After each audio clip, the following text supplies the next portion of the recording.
আসসালামু আলাইকুম everyone, welcome to my বিসমিল্লাহ কুকিং ওয়ার্ল্ডে। আপনারা সবাই কেমন আছেন? আলহামদুলিল্লাহ আমি ভালো আছি। আজকে নিয়ে চলে এলাম খুবই মজাদার চিকেন ইস্টার ব্রেড বান। তো এই রেসিপিটি খুব সহজেই আপনারা চটজলদি ঘরেই বানিয়ে নিতে পারবেন, একদম বেকারির মতো পারফেক্ট চিকেন ইস্টার বান। তো চলুন আর দেরি না করে এই রেসিপিটা দেখিয়ে দিই। এখানে আমি 1 কাপের মতো কুসুম গরম দুধ নিয়ে নিয়েছি, যাতে আঙ্গুলটা সহ্য করতে পারে। 1 চামচের মতো ইস্ট এবং দিয়ে দিব 2 টেবিল চামচের মতো চিনি, 1/2 চামচের মতো লবণ দিয়ে ভালো মতো মিশিয়ে নিতে হবে যতক্ষণ পর্যন্ত চিনি আর লবণটা না মিশে। এখন দিয়ে দিব 2 কাপ পরিমাণ ময়দা দিয়ে একটি চামচের সাহায্যে আমি একটু মিক্সড করে নেব। এখন দিয়ে দিব 1/3 কাপের মতো সয়াবিন তেল এবং ভালো মতো মথে নিব। একটু ময়দা নিয়ে নিয়েছি সামান্য। এবার ভালো মতো মিশ্রণটা মেখে নিতে হবে প্রায় 5 থেকে 6 মিনিটের মতো। এরকম হাত দিয়ে ডলে ডলে ভালো মতো মথে নিয়েছি। আবারও তেল দিয়ে মথে নিব। এবার কিন্তু হাতে লাগছে না, ভালো মতো মথে নিতে হবে। মথা হয়ে গেলে এরকম গোল গোল করে নিতে হবে এবং একটি বাটিতে রেখে দিতে হবে। আমি এটা ঢাকনা দিয়ে ঢেকে রেখে দিব একটু গরম জায়গায় প্রায় আধা ঘন্টার জন্য। পরবর্তী স্টেপে চলে এলাম। এখানে একটি কড়াইতে দিয়ে দিলাম 1 কাপের একটু কম সয়াবিন তেল ও 1 কাপ পরিমাণ পেঁয়াজ কুচি। পেঁয়াজটা একটু নরম হয়ে আসলে এখানে দিয়ে দিব 1 চামচের মতো লবণ। লবণটা দিলে আরও নরম হয়ে আসবে তাড়াতাড়ি, তাই এখানে দিয়ে দিলাম 1 চামচের মতো আদা ও রসুন বাটা, 1 চামচের একটু কম মরিচের গুঁড়া, 1/2 চামচ জিরা গুঁড়ো, 1/2 চামচ ধনে গুঁড়ো দিয়ে নেড়ে চেড়ে ভালো মতো একটু কষিয়ে নিতে হবে। 4 থেকে 5 মিনিটের মতো কষিয়ে নিয়েছি। এখন দিয়ে দিব চিকেনের ঝুরি।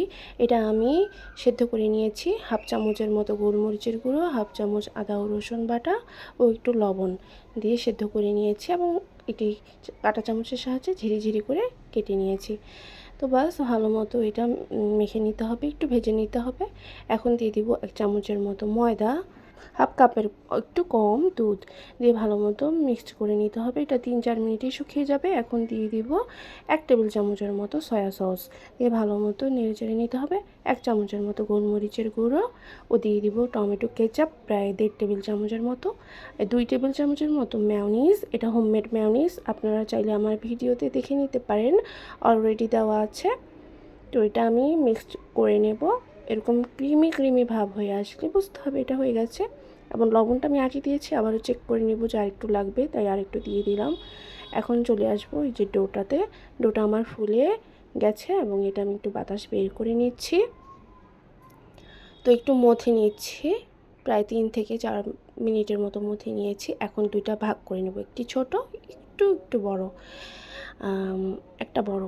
এখন নিচেরটা নিচ্ছি একটু ছোট সাইজের, হালকা ছোট সাইজেরটা একটা বড় রুটির মতো করে নিচ্ছি এবং যেই পাত্রতে এটা সেট করব সেখানে একটি কাগজ দিয়ে নিচ্ছি এবং নিচে একটু তেল ব্রাশ করে নিচ্ছি।